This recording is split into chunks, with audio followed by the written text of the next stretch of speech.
고린도전서 12장 21절에서 27절이 되겠습니다. 고린도전서 12장 21절에서 27절 말씀. 눈이 성더러 내가 너를 쓸데없다 하거나 또한 머리가 발더러 내가 너를 쓸데없다 하거나 하지 못하리라. 이뿐 아니라 몸에 더 약하게 보이는 지체가 도리어 요긴하고 우리가 몸에 덜 귀히 여기는 그것들을 더욱 귀한 것들로 입혀주며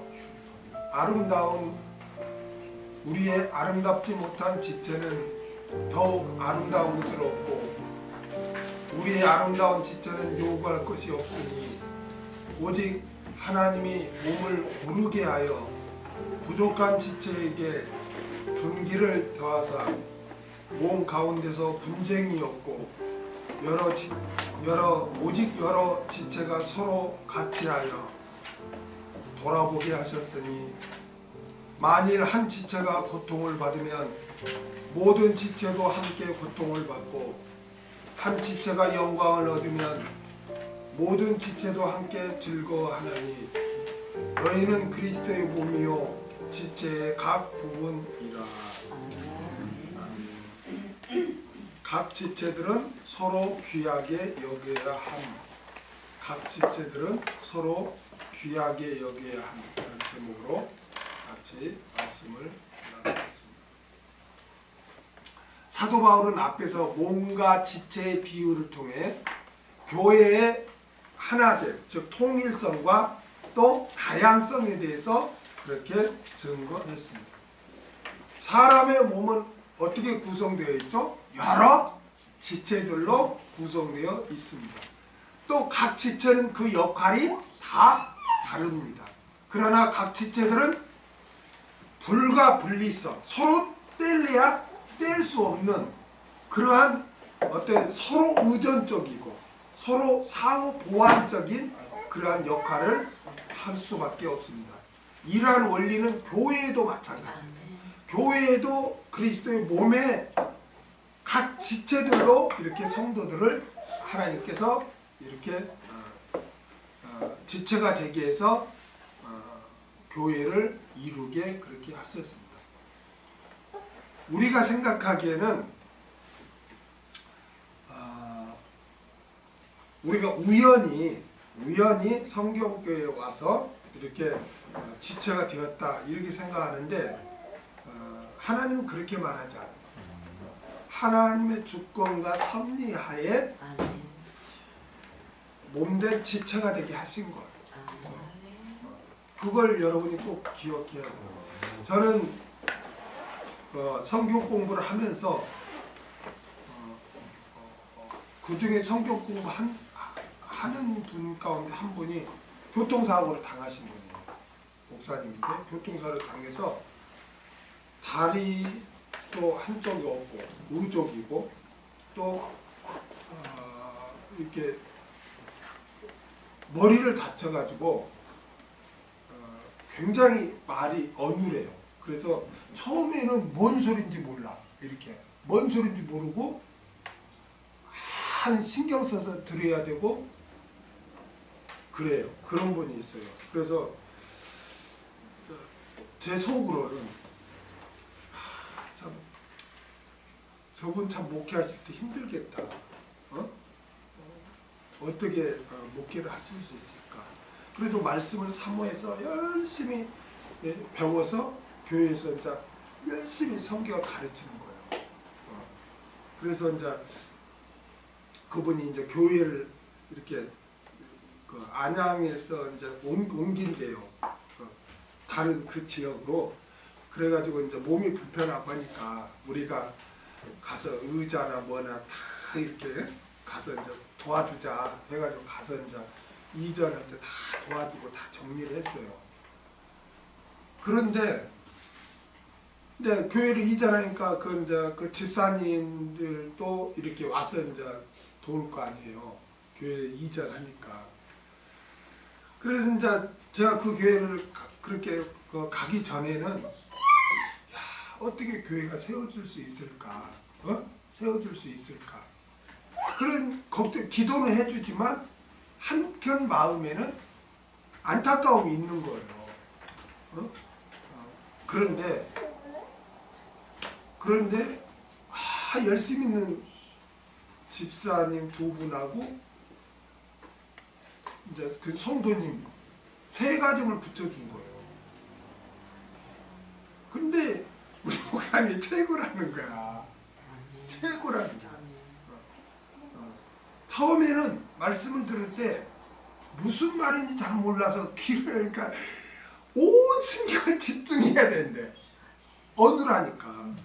그 느리고 어눌하고 막 하니까 온 신경을 집중해서 들어야 되고 하는데,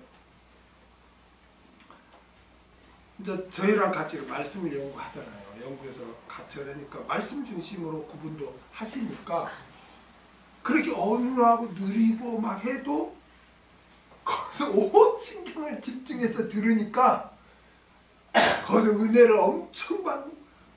그래서 나는 속으로는 참 저 목사님 하나님 함께 해달라고. 나도 힘들었지만 저 목사님 나보다 더 힘들으니까 하나님 함께 해달라는데, 하나님께서 그 교회의 지체로서 아주 신실한, 정말 그분들이 그 안양의 그 감리교회 그 감독인데 한 3,000명 되는 교회에 다니는 분이에요. 근데 그분이 부흥사거든요. 내가 그건 생각이 안 나는데, 그런데 그를 다니는데 아까 우리 그 말씀의 기가를 느꼈다고 이제 기도하셨는데 그걸 느낀 거야. 말씀이 막 기가를 느끼다가 도저히 이제 이렇게 뭔 일이 있어가지고 이제 친척이 와가지고 이제 그 교회 못 가고 이 교회로 이제 친척하고 같이 온 거예요. 와서 이제 예배를 이렇게 드리는데 처음에는 이게 뭐 말인지 모르고 막 이제 머리 다치니까 이 수술 자국도 있고 이게 참 외관상으로는 저기 했는데, 이분은 워낙 말씀이 기가를 당했는데 느릿느릿 어눌하게 하는데 말씀만 하는 거예요. 계속. 그래갖고 이제 예배가 끝나고 갔는데 그 친척들은 야 저렇게 해가지고 어떻게 교회가 되냐 막 이렇게 하는데 이 사람은 자기만 은혜 받은 거예요. 그래 그 친척은 가고 이제 이분이 그 다음 주부터 그 대형교회에서 그 교회로 옮기고 사모님하고 아들 하나 데리고 했는데, 아니 그 이제 연세 드시는 그 한 분하고 그렇게만 있었는데 이분이 하면서 그럼 이제 같이 그 교회에서 말씀이 기가를 당한 분한테 왜 안 나와? 그러니까 나 이제 나는 말씀 때문에 난 이렇게 집 주위에 있는 교회에 나가게 됐어. 그러니까 어떤데? 그러니까 이제 말을 할 거 아니에요? 그래 나도 한번 갖게 해야죠. 온 거예요. 그분도 말씀이 기가를 이렇게 당한 상태에서 난 말씀을 들으니까, 그래 이제 이분은 미리 이제 설명을 한 거야. 어눌하고 느리고 하지만 오직 말씀만 하니까 그건 네가 이해를 해야 된다. 어? 그리고 우리가 외모가 무슨 필요 있냐? 우리 말씀이 중요하지 않냐? 그러니까 미리 다 설명을 하고 이렇다고 하고 이제 데려오니까 이 사람은 그런갑다 하니까 거기에 대해서는 별로 저기 하죠. 그리고 말씀을 들은데 정말 성경만을 쭉 하니까 이분도 은혜 받은 거예요. 그래가지고 이 두 분이 아주 기둥적으로 일을 해서 그 교회가 수는 적은데 아주 든든하게 세워진 거예요. 내가 그걸 보고 야 그리스도의 몸된 지체는 하나님께서 그렇게 하구나 교회를 위해서. 그래서 우리가 교회의 지체가 된 것은 뭐 내가 오고 싶어도 왔건 아니 어떤 일로 왔건 그런 거는 우리 인간적인 생각이고 하나님께서 지체로서 그렇게 삼아주셨다는 거죠. 이게 영적인 일이거든. 그래서 서로 그 교회가 든든히 설 수 있도록 거기에 꼭 필요한 지체들을 붙여주었기 때문에 그 우리 몸의 지체, 필요 없는 지체가 없듯이 누구나 다 귀한 거예요. 누구나 다 필요하고. 저는 아무 기도도 못하고 저는 아무것도 아닌데 아니에요. 하나님이 봤을 때는 그 교회에 꼭 필요하기 때문에 그 교회 지체가 되게 하신 거예요. 이거를 우리가 깨닫고 서로 존귀하게 여겨야 된다. 아멘.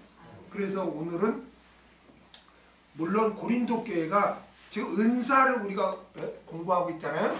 은사가 12장, 13장, 14장까지예요. 그런데 12장에서는 다양한 은사에 대해서 이렇게 설명을 해요. 설명을 하면서 왜 너희들이 그렇게 문제가 많은지야 서로 자랑을 한 거예요. 자기가 받은 은사를 자랑하고 시기하고 무시하고 그러다 보니까 교회가 혼란스러워진 거예요. 그래서 바울이 각종 은사에 대해서 이렇게 쭉 설명하다가 13장에 가서는 우리가 무엇을 하든 사랑의 그릇에 담겨있지 않는, 사랑으로 하지 않는 것은 아무것도 아니다. 너희들이 왜 그렇게 서로 시기하고 다투고 그렇게 분쟁을 하는가? 왜 너희들이 그 은사를 가지고 교회 하나됨을 위해서 헌신해야 되는데 왜 서로 자랑하고 시기하고 그렇게 하는가? 무시하고 하는가? 그것은 사랑이 없기 때문에 그렇다 하면서 은사를 말하다가 사랑을 고린도 13장에서 말을 해요. 그래서 사랑의 바탕에서 너희가 해야 된다. 그리고 이제 14장에 가서는 그 은사 중에 가장 고린도 교인들이 최고의 은사로 여긴 게 방언이었어요. 왜냐하면 다른 섬김의 은사, 뭐 이런 은사들은 잘 나타나지 않아요. 그런데 이 방언의 은사는 외국어잖아요. 외국어를 유창하게 하니까 다 알 수가 있어. 그래서 방언의 은사를 최고의 은사로 여겼단 말이에요. 그러니까 너나 나나 없이 방언의 은사를 받으려고 했고 방언의 은사를 받은 사람은 굉장히 그걸 과시하고 자랑했고 그래서 14장에 가서는 방언의 은사 하나에 대해서 집중적으로 바울이 부정적으로 증거를 해요. 방언을 하지 말라. 주어질 당시에도.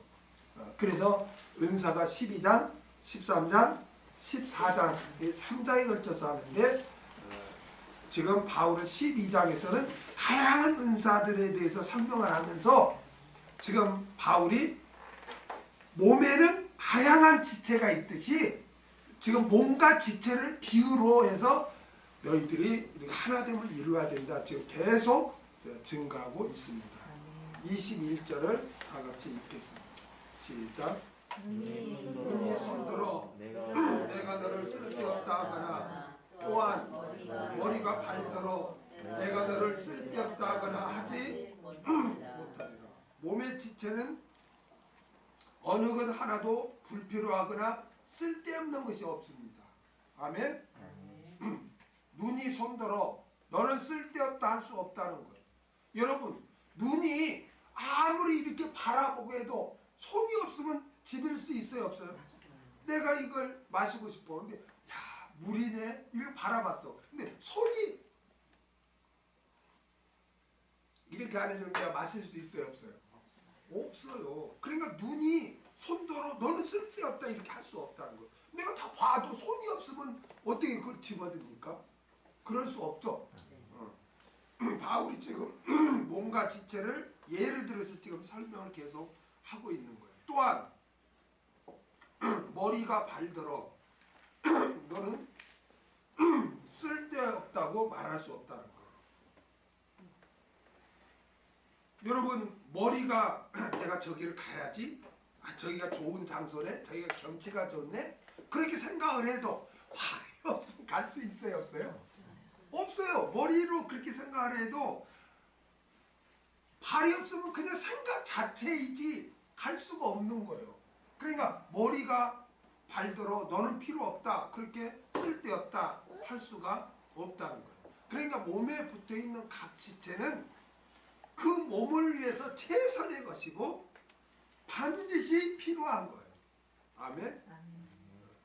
그러니까 우리 수원성경교회 지체들은 나는 있어도 되고 없어도 되고 나는 뭐 어쩌고 그런 게 아니다. 누구나 다 귀한 존재예요. 없어서는 안 되는 그러한 존재라는 거예요. 믿습니까? 그러니까 우리가 다른 지체들을 그렇게 무시할 수 없다는 거죠. 다른 성도들을 무시할 수 없다는 거죠. 사도 바울이 사람의 몸과 각각의 지체들 사이에 존재하고 있는 그 통일성, 한 몸을 이루는 통일성과 다양성을 지금 증거하고 있잖아요. 교회도 마찬가지다 이거예요. 교회도 다양한 지체들이 있는데 그게 한 몸, 통일성을 이루어야 한다는 거예요. 그걸 지금 바울이 교훈해 주기 위해서 그렇게 합니다. 그리스도의 몸된 교회 각 지체들인 성도들이 자기가 받은 은사를 가지고 우쭐대거나 자기와 다른 은사를 가진 사람을 무시하거나 시기하거나 그렇게 될 수 없다는 거예요. 각 지체들은 꼭 필요하고 각 지체들에게 주어진 은사도 없어서는 안 될 은사라는 거예요. 하나님께서는 교회가 든든히 설 수 있도록 성도들에게 다양한 은사를 주셔서 다양한 방면으로 다양한 방법으로 교회를 섬기게 하셨습니다. 그러므로 성도들은 자랑하거나 서로 시기하거나 비난해서는 안 되고 서로 존귀하게 여겨야 할 줄로 믿습니다. 아멘. 22절을 읽겠습니다. 22절 시작.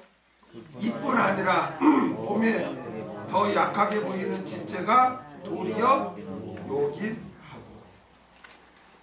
오늘 본문에는 약한 지체라고 하지 않고 뭐라고 그래요? 약하게 보이는 지체다. 이렇게 약하게 보이는 지체는 몸에서 중요하지 않은 지체가 아니라 사람들이 별로 중요하지 않다고 생각하는 거예요. 그러나 다 중요한 거죠. 그렇죠? 중요하지 않는 지체가 어디가 있어요? 그래서 몸에 더 약하게 보이는 지체가 도리어 더 요긴할 수 있다는 거예요. 정확하게 약하게 보이는 지체가 무엇인지 그 언급은 없어요. 여러분은 뭐라고 생각하세요? 약하게 보이는 지체. 몸 중에 약하게 보이는 지체가 여러분은 뭐라고 그래요? 없어요. 네? 다 귀하죠? 저는 약하게 보이는 지체가 뭘까 이렇게 생각할 때 저는 발가락이나 발톱이 아닐까, 발톱이 아닐까, 저는 그런 생각을 해봤어요. 그러나 여러분 잘 보이지도 않는 발톱이 이게 뭐가 중요해 그렇지만 여러분 발톱이 없으면 어떻게 될까요? 못 걸어가요. 못 걸어가. 왜냐면은 이 힘이 안 주어져 발가락에. 여러분 손톱이 다 빠지면요 이거 힘있게 쥐을 것 같아요? 안 돼요. 그러니까 별로 중요하지 않은 것처럼 보이지만 그 발톱이 없으면 제대로 걷지를 못하고 뛰지를 못하니까 얼마나 불편하겠습니까? 그러니까 몸 가운데서 미미하고 잘 보이지 않을 뿐만 아니라 연약해 보이는 그 지체가 어떻게 보면 몸을 이루는 데 있어서는 다 그 나름대로 중요하다는 거예요. 그리스도의 몸된 지체 중에 여러분 섬김의 은사를 받아가지고 드러나지 않게 말없이 이렇게 섬기는 일이 그게 하찮아 보여도 굉장히 귀한 거예요. 예를 들면 여러분 저같이 예를 들어서 말씀의 은사를 받아서 가르치는 은사를 받아서 이렇게 하면 멋있어 보이죠. 하나님이 더 상이 많을 것 같죠. 하나님이 볼 때는 그렇게 안 된다는 거예요. 그렇게 안 된다. 섬김의 은사를 받아서 드러나지 않게 음식을 만들어서 대접하거나 디저트를 준비해서 대접하거나 설거지를 하거나 또 이렇게 낙심되고 이런 사람들은 항상 위로의 웃음으로나 이렇게 위로의 말로 하는 거거나 이런 거는 잘 드러나지 않지만 하나님이 볼 때는 교회에서 없어서는 안 된다는 거예요. 없어서는 안 돼요. 하나님은 귀하게 보인다는 거예요. 여러분은 그거를 꼭 기억하시길 바랍니다. 항상 사람들이 뭘 행하는 것, 뭘 판단하는 것, 이것을 우리의 육신을 갖고 있다 보니까 인간의 입장에서 항상 봐요. 인간의 입장에서. 그러나 우리가 늘 제가 강조한 게 뭐냐면 하나님 면전의식을 갖자. 하나님이 보시면 어떨까? 하나님이 보셨을 때 뭐라고 말씀하실까? 하나님이 이러한 모습을 볼 때 어떻게 행하실까? 항상 우리는 그 의식을 갖고, 그게 그리스도인이지 세상 불신자와 똑같이 인간의 입장에 서로 말하고 당신은 왜 그래, 너는 왜 그래, 나는 이러는데 하고 인간의 입장에서 모든 것을 판단한다. 하나님은 온데간데 없고, 그러면은 그게 불신자지 무슨 그리스도인이겠어요. 여러분 12명의 정탐꾼이 가나안에 정탐할 때 10명이 와서 그들의 오직 인간의 입장에서 말을 해요. 그들은 골짜기가 깊고 그들은 네피림의 후손이고, 인간의 입장에서 정말 그들의 입에서 그 민수기를 읽어보면 그들의 입에서 하나님이란 말이 하나도 안 나와요. 그런데 여호수아 갈렙은 하나님을, 그들은 우리에게 맡겨준 우리의 답이다 이거야. 하나님이 허락했다 이거야. 약속했다 이거. 오직 하나님을 찾아. 그래서 가자고 그래요. 그런데 10명이 물이 더 세죠. 가면 다 죽는다 막 그렇게 해요. 그 소리를 들은 이스라엘 백성들이 다 원망불평을 해요. 하나님이 어떻게 보셨나요?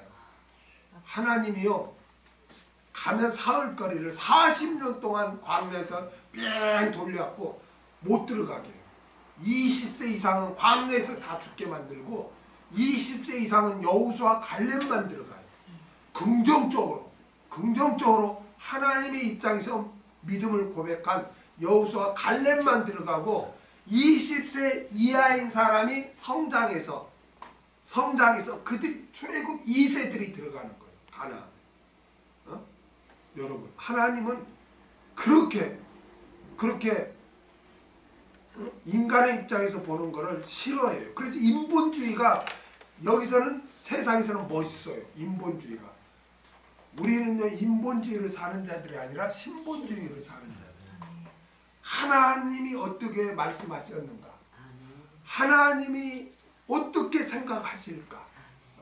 이 신본주의 입장으로 우리는 살아가야 할 줄로 믿습니다. 아멘. 그래서 항상 우리는 성도를 대할 때도 인간적인 입장에서 보지 말고 하나님의 입장에서 그분을 볼 때 그분을 존귀하게 여기지 아니할 수가 없는 것입니다.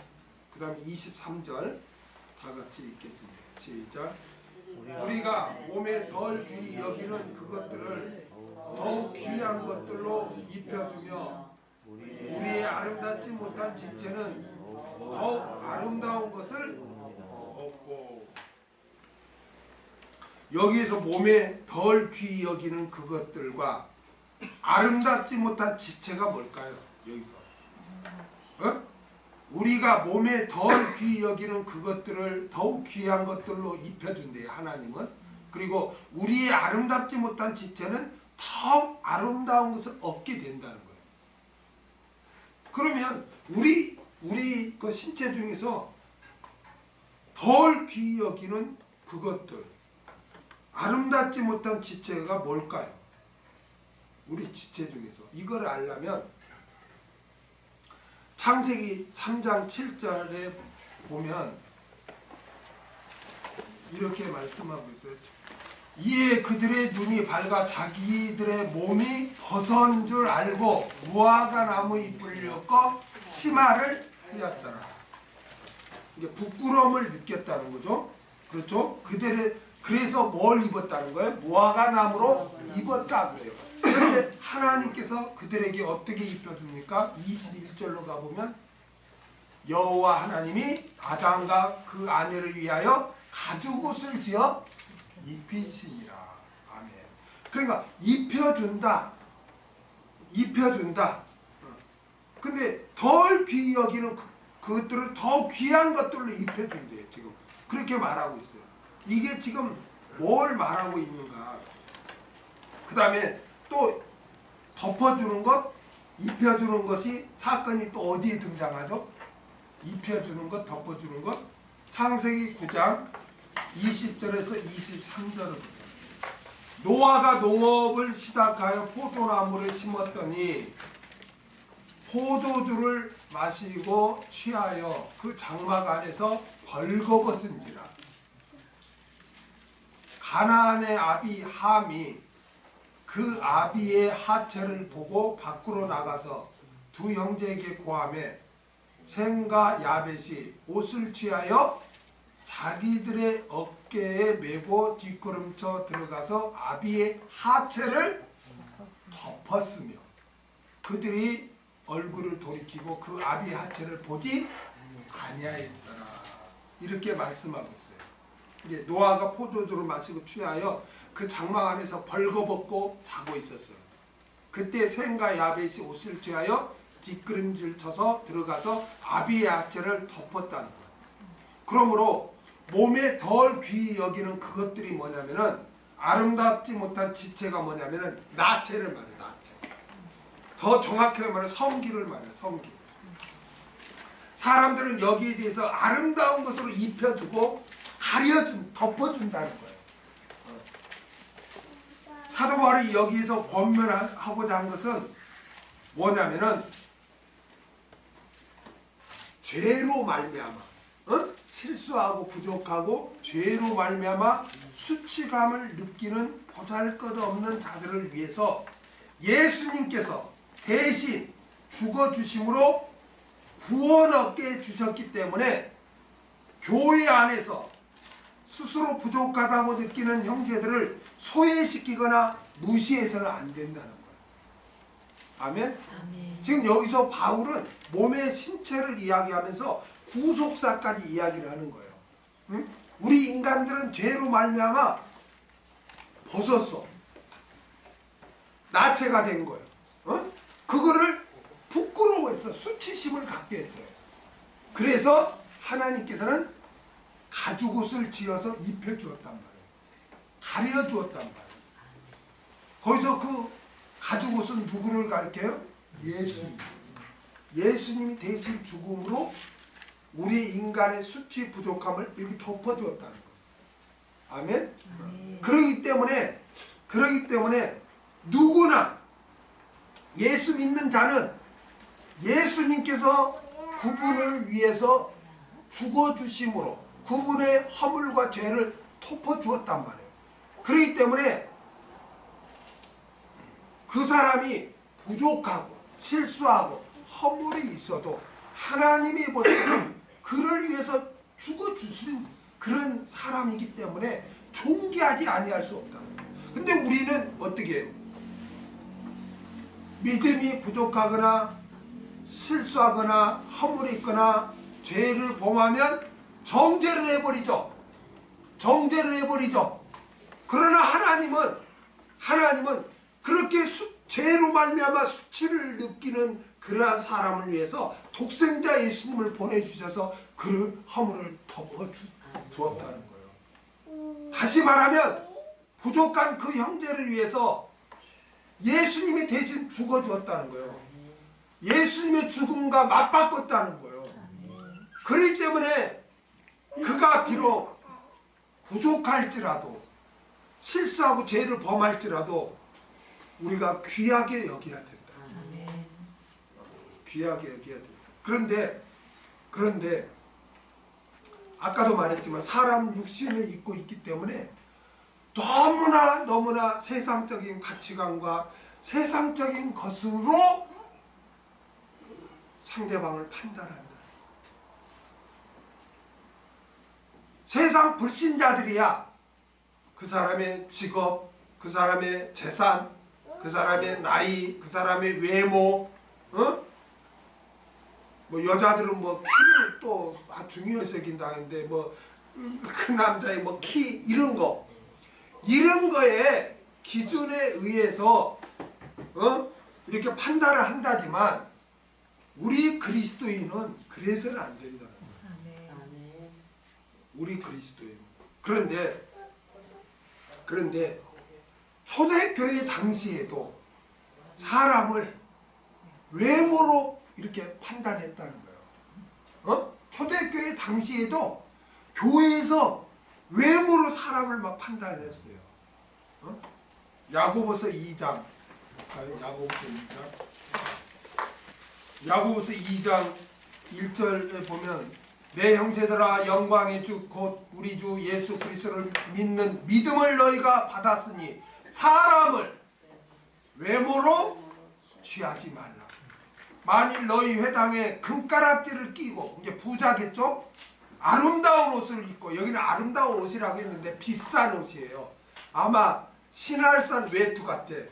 밍크코트 이런 거. 비싼 옷을 입은 사람이 들어오고 또 더러운 옷을 입은 가난한 사람, 이게 좋지 못한 옷을 입은 사람이 들어오고 또 들어올 때 너희가 비싼 옷을 입을 자들을 돌아보아 가로되 여기 좋은 자리에 앉으소서 하고, 또 가난한 자들에게 이르되 너는 거기 너 섰든지, 너 앉지도 마, 너 거기 섰든지 내 발등상에 앉으라. 이 발등상 아래 앉으라. 이거 땅바닥에 앉으라 이 말이에요. 너 그 서 있든지 그 땅바닥에 앉으라 하면 너희끼리 서로 구별하며 악한 생각으로 판단하는 자가 되는 것이 아니냐. 내 사랑하는 형제들아 들을지어다. 하나님이 세상에 대하여는 가난한 자를 택하사 믿음에 부유하게 하시고 또 자기를 사랑하는 자들에게 약속하신 나라를 유업으로 받게 아니하셨느냐. 너희는 도리어 가난한 자를 괄시하였도다. 부자는 너희를 압제하며 법정으로 끌고 가지 아니하느냐. 저희는 너희에게 대하여 일컫는 바 그 아름다운 이름을 해방하지 아니하느냐. 너희가 만일 성경에 기록한 대로 내 이웃 사랑하기를 내 몸과 같이 하라 하신 최고한 법을 지키면 잘하는 것이거니와, 만일 너희가 외모로 사람을 취하면 죄를 짓는 것이니 율법이 말씀이 너희를 범죄자로 정하리라. 초대교회 당시에도 그렇게 했어요. 그런데도 고린도 교회 교인들 가운데서는 자신이 어떤 상태에서 구원 얻었는지를 망각하고 말없이 드러내지 않게 교회를 섬기는 형제들을 무시했던 거예요. 외모만 보고. 외모만 보고. 여러분, 우리 그리스도인은 절대로 세상적인 것, 외모 이런 걸로 사람을 판단해서는 안 돼요. 아멘. 근데 심지어 교회 다니는 교인들도 교회가 크게 지어지거나 교인 수가 많으면 그 목사 앞에서 그냥 쩔쩔매고 그냥 무슨 그냥 기도나 받으려고 하고 그냥 무슨 그냥 화장실도 안 가는 분으로 그렇게 하고, 조그만 교회 나오고 산골 이런 데서 하거나 이러면은 무시를 해요. 무시를. 내가 아는 목사님이 강원도에서 정말 그 군 목회를 하는데 본교에 가서 너무나 딸이 무슨 수술을 받으니까 돈이 어디 있어, 갑자기 큰 돈이.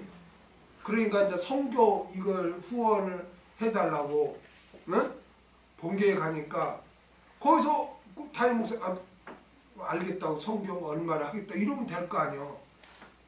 근데 하겠다는 말을 안 하고 저기 그 실업인 성교회가 있거든요.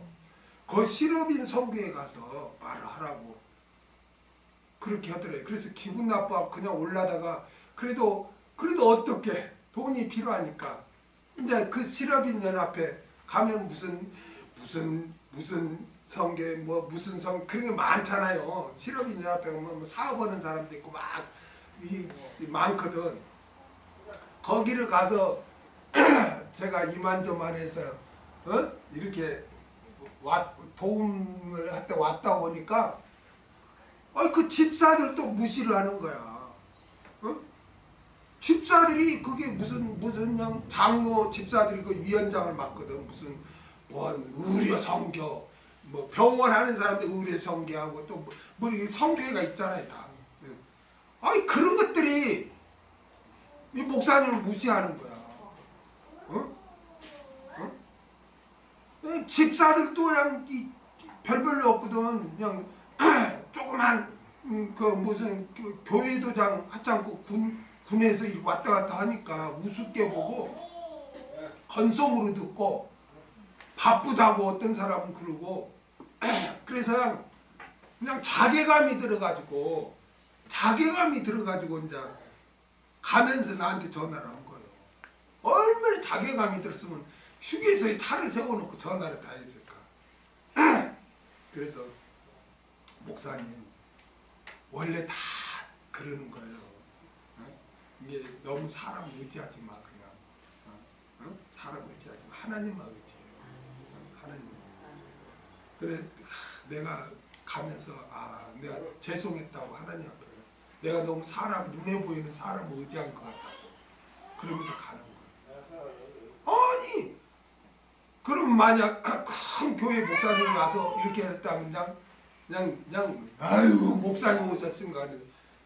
왔는지가 그 교회에서 목회를 하다가 나가서 그렇게 하면은 뭐 그 교회 관련도 없는 것도 아니고 본교회 와서 거기서 사역을 하다가 나와서 개척하다가 교회가 안 돼서 문을 닫고 그렇게 하면은 그 얼마나 귀한 사역이냐고 하나님 볼 때 얼마나 그 귀한 일이냐. 그런데 그 집사들도 그냥 깔보는 거야. 인사도 안 털에 들어가니까 이렇게 성교회가 이렇게 있거든. 이게 여기서는 다 보이죠. 칸만 이렇게 해놨어. 이렇게 성교회 다. 그러니까 딱 들어가면 가운데 서면 다 보이지. 이것들이 인사도 않고 그냥 모른 체 하들 하는 거예요. 그게 거기다 대고 도움으로 자기가 그냥 밑바닥까지 갔다 오고 이야기를 하는 거야. 에이, 하나님만 의지해. 하나님. 그렇게 해서 일단은 진짜 하나님이 생각지도 않는 분들을 이렇게 또 해가지고 한 거예요. 할 수 있도록, 수술할 수 있도록. 아니 그렇게 그렇게 사역을 한다고 그렇게 소위 하나님을 믿는 자들이 깔본다니까, 무시한다니까. 그래 자기는 다시는 그 교회 안 가겠다고. 다시는 나는 안 간다고. 그렇게 이야기하더라고. 그러니까 아니 소위 하나님을 믿는 자들도 그렇게 해요. 목회자들도 마찬가지예요. 교인들도 어느 목사가 뭐 교인이 적니 뭐 몇 명 안 되니 이렇게 하면요 아주 우습게 봐요. 우습게 봐요. 깔보고 무시하고 그래요. 어? 정말 이 야고보서나 이런 성경을 보면은 아니 타협하지 않고 진리를 사수하면서 그런 어려운 목회기를 가면은 도와주지는 못할 망정 존경은 해야지. 근데 깔본다고 무시하고. 그러니 여러분 목회자도 그렇게 깔보고 하는데 교인들 가운데서 연약하고 부족하고 힘들고 몸 아프고 이러면은 목회자도 그렇게 깔보는데 그런 형제들은 어떻게 하겠어? 물론 곁에서는 예 하겠지만 속으로는 무시하는 마음이 있지 않을까요? 이건 정말 심각한 거야. 정말 하나님은 우리의 중심을 본다고 했어요. 중심. 이게 무서운 말씀이에요, 여러분. 중심을 본다는 말은 하나님 앞에 여러분 쓰잖아요. 다 드러납니다. 로마서에 보면 네 입으로 네가 자백한다고 그랬어. 이게 무서운 거예요. 지옥 가는 건 아니지만 상급 심판 때 부끄러움을 당하는 거예요. 우리가 진짜 행동도 조심해야지만 마음으로도 하나님 기분 나쁘게 하는 마음을 가졌다면 빨리빨리 그걸 제거하고 회개해야 돼요. 여러분. 우리가 명심해야 될 거는요.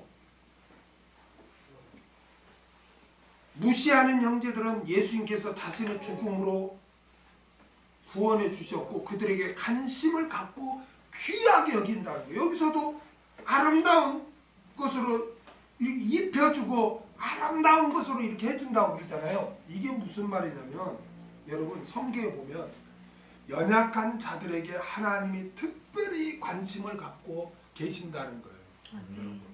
여러분, 연약한 자들에게는 하나님이 특별히 관심을 가져요.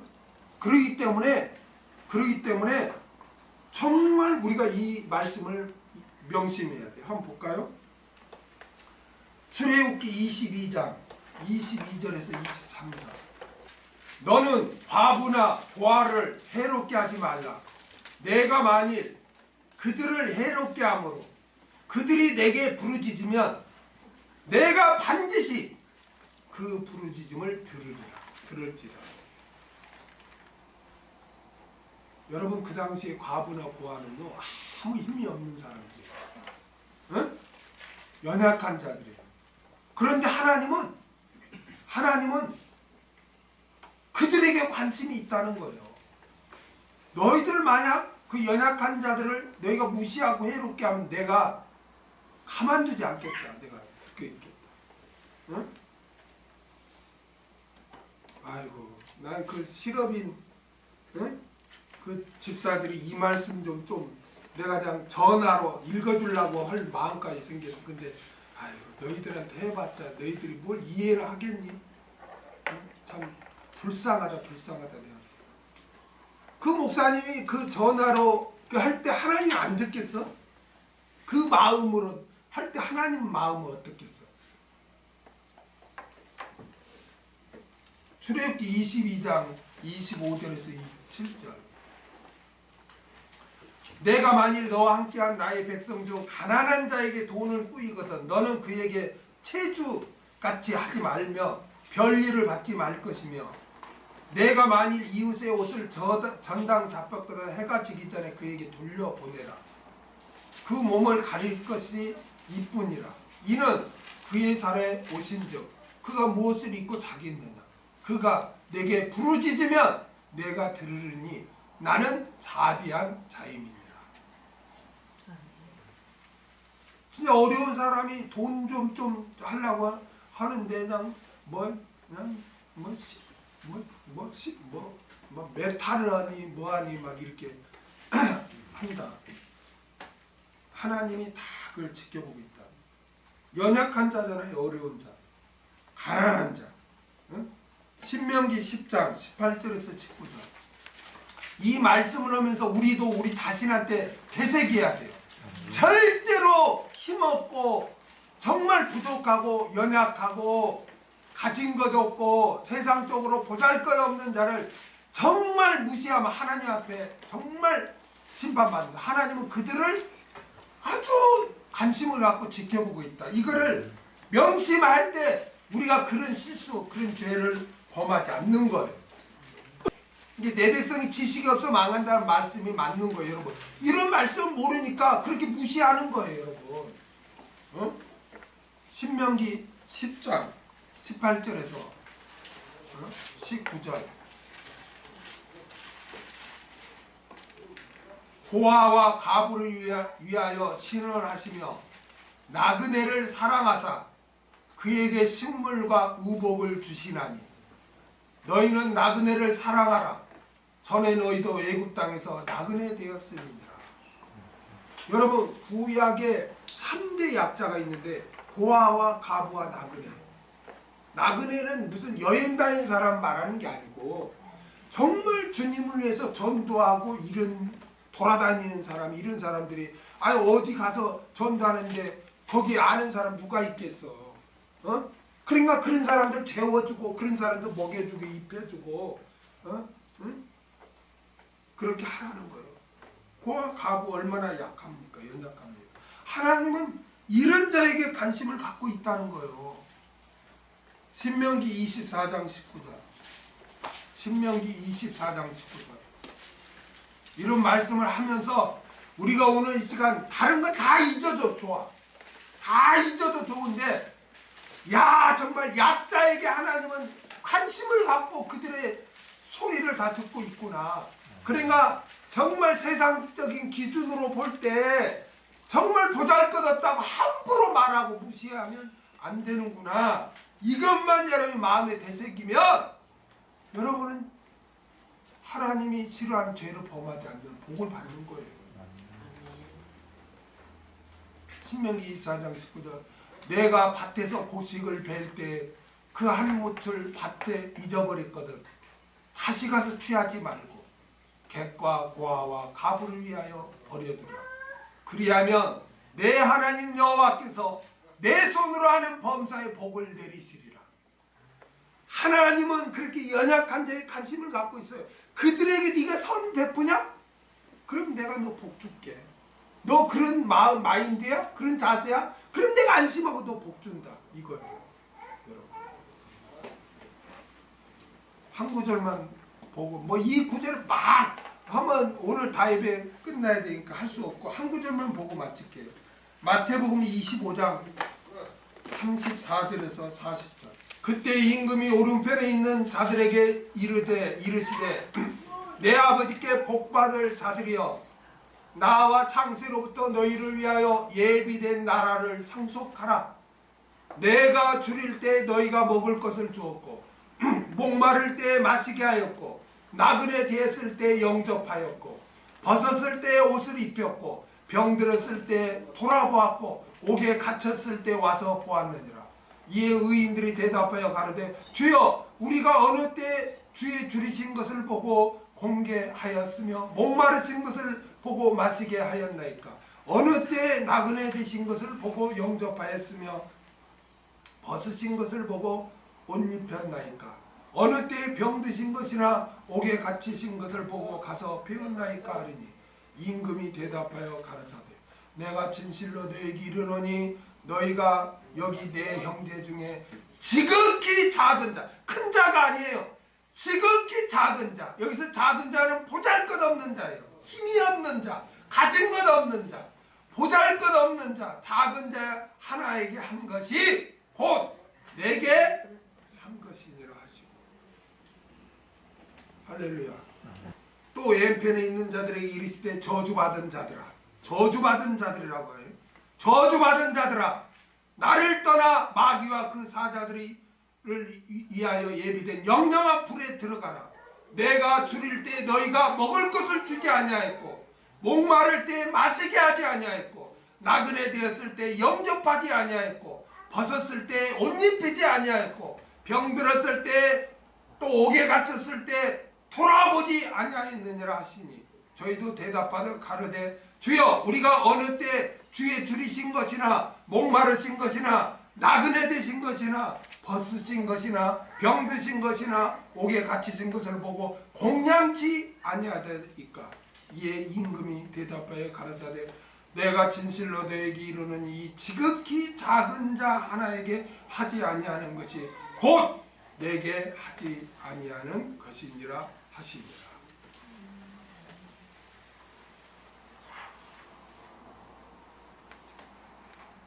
세상 사람들은 사람을 외적인 것으로 판단합니다. 학벌, 외모, 재산, 권세, 명예 등이 좋으면 귀하게 여기고 좋지 않으면 무시합니다.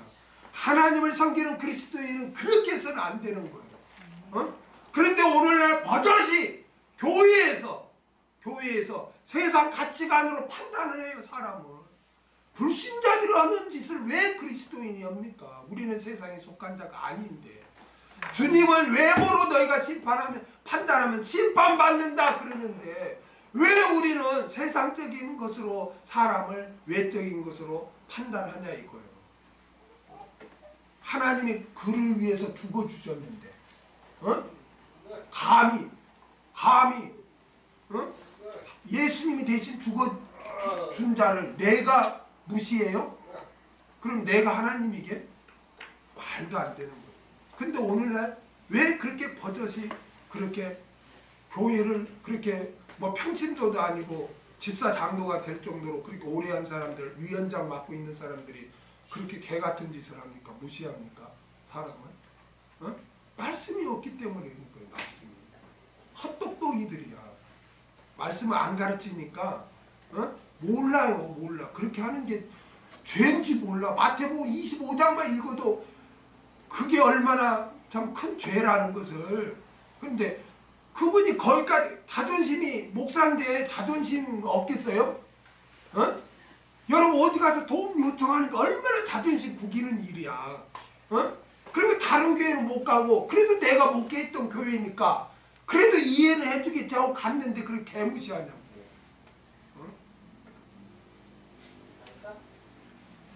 외적인 것이 부족한 사람일수록 하나님께서 더 관심을 갖고 있다. 그 사람에게. 그걸 여러분이 명심하고 귀하게 여기고 섬기시기 바랍니다. 24절 읽겠습니다. 시작. 우리의 아름다운 지체는 요구할 것이 없으니 오직 하나님이 몸을 고르게 하여 부족한 지체에게 종기를 더하사. 여러분 부족한 지체는 덮어주고 아름다운 것을 하죠. 그런데 아름다운 지체는 입혀주거나 가려줄 필요가 없다는 거예요. 여러분 몸의 지체 중에 아름다운 것이 어디일까요? 그렇죠. 얼굴이겠지. 얼굴. 그렇죠.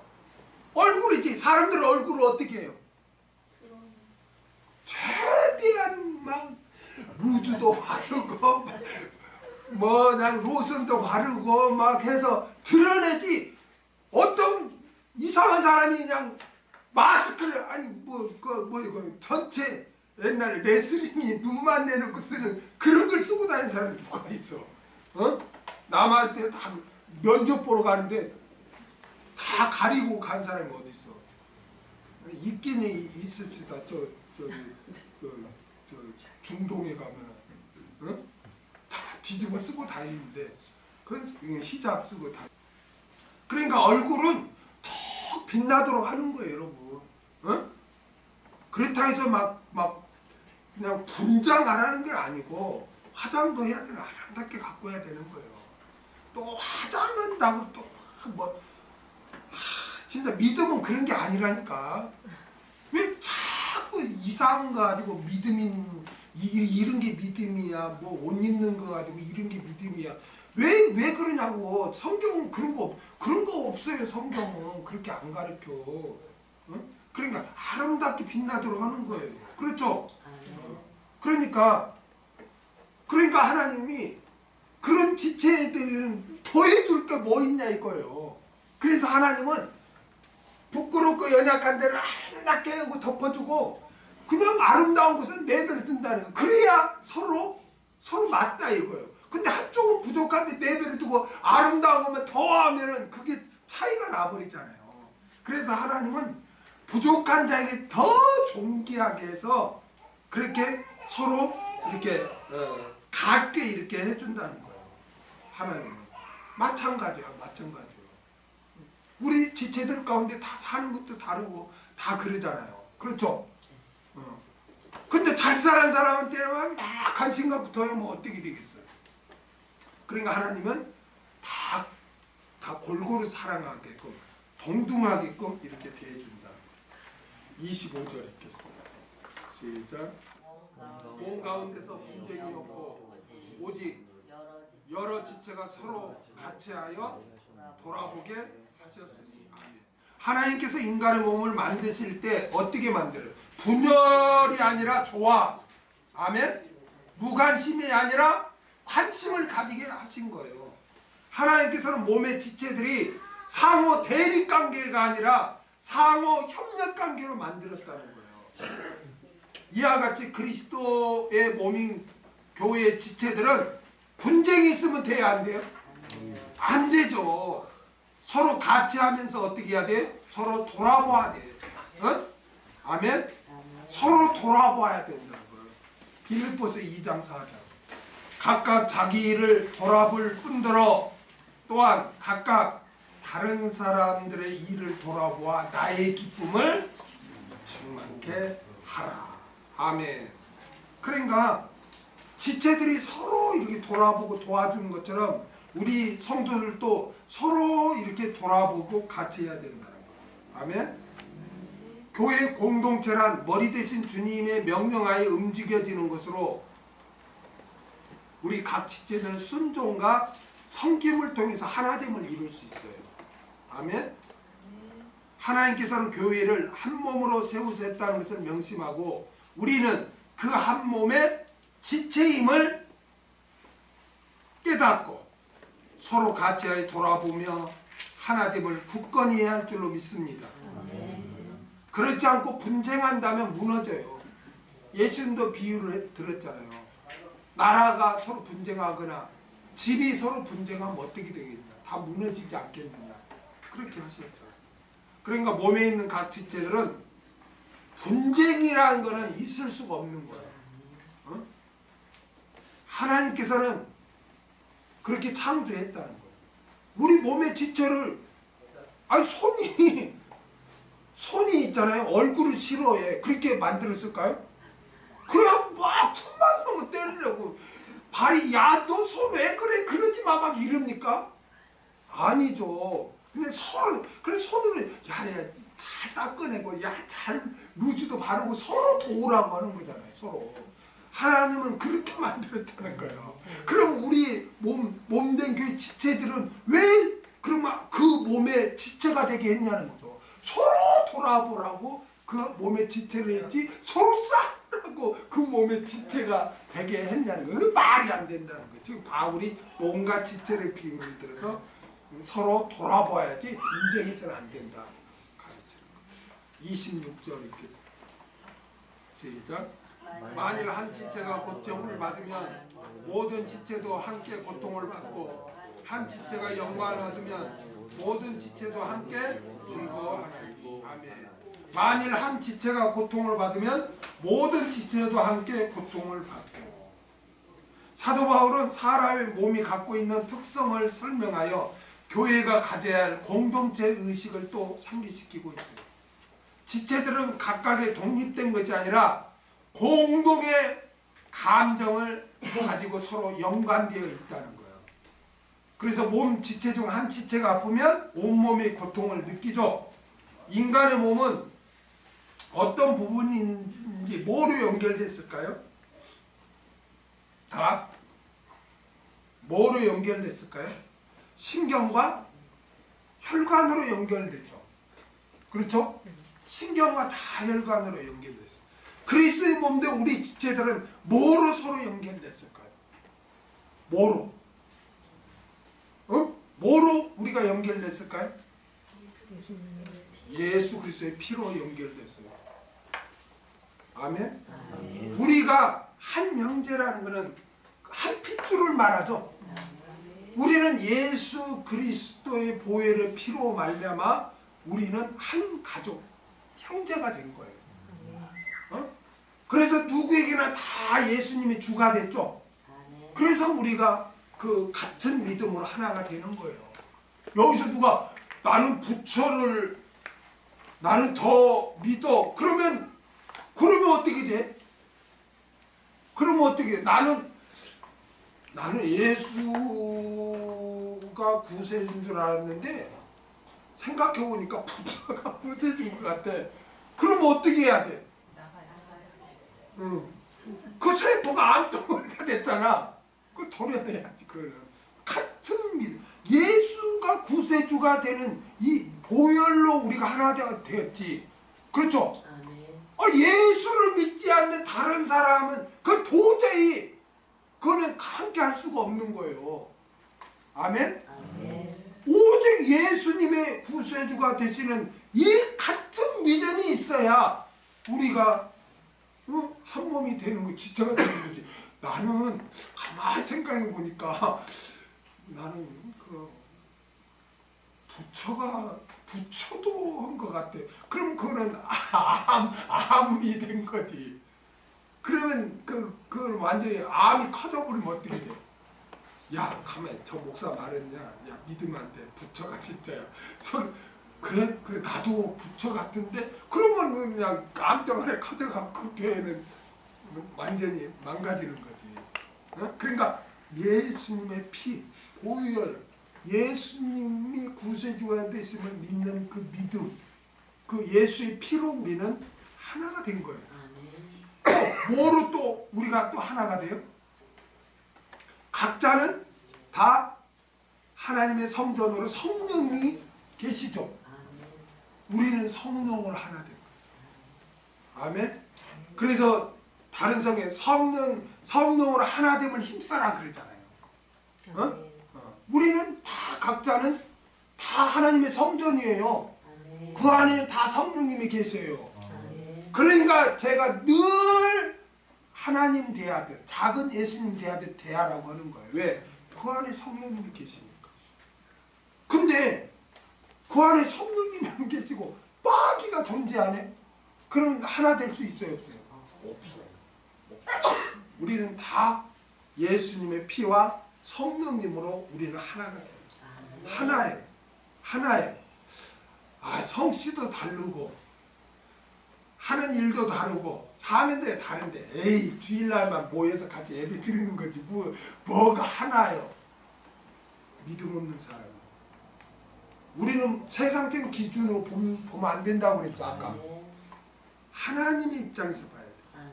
신앙의 입장에서 봐야 돼요.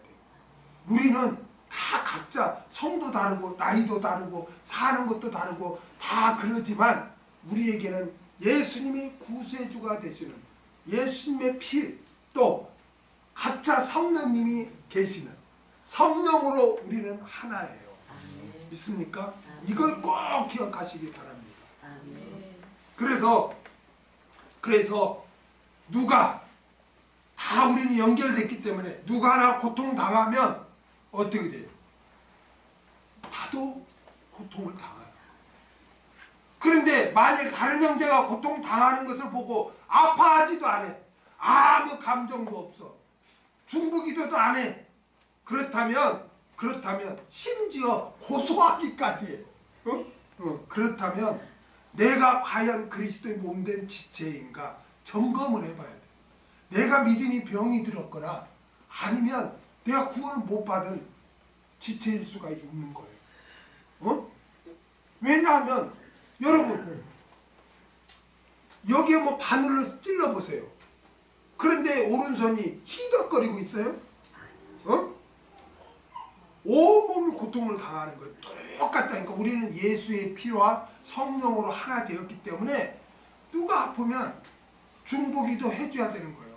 같이 고통을 느끼는 거예요. 아까 우리 권사님이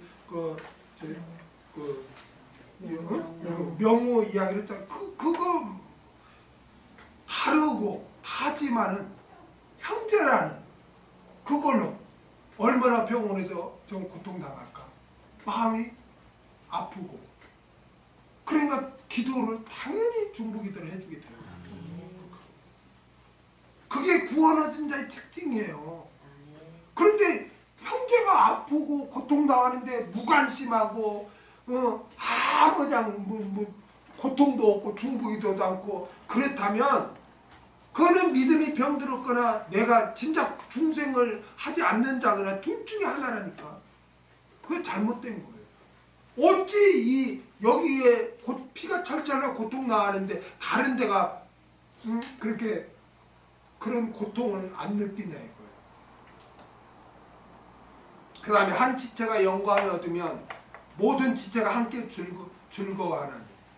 반대로 또 어떤 지체가 또 하나님의 은혜를 입었거나 또 좋은 일이 발생하면 같이 또 이렇게 즐거워하고 한다는 거예요.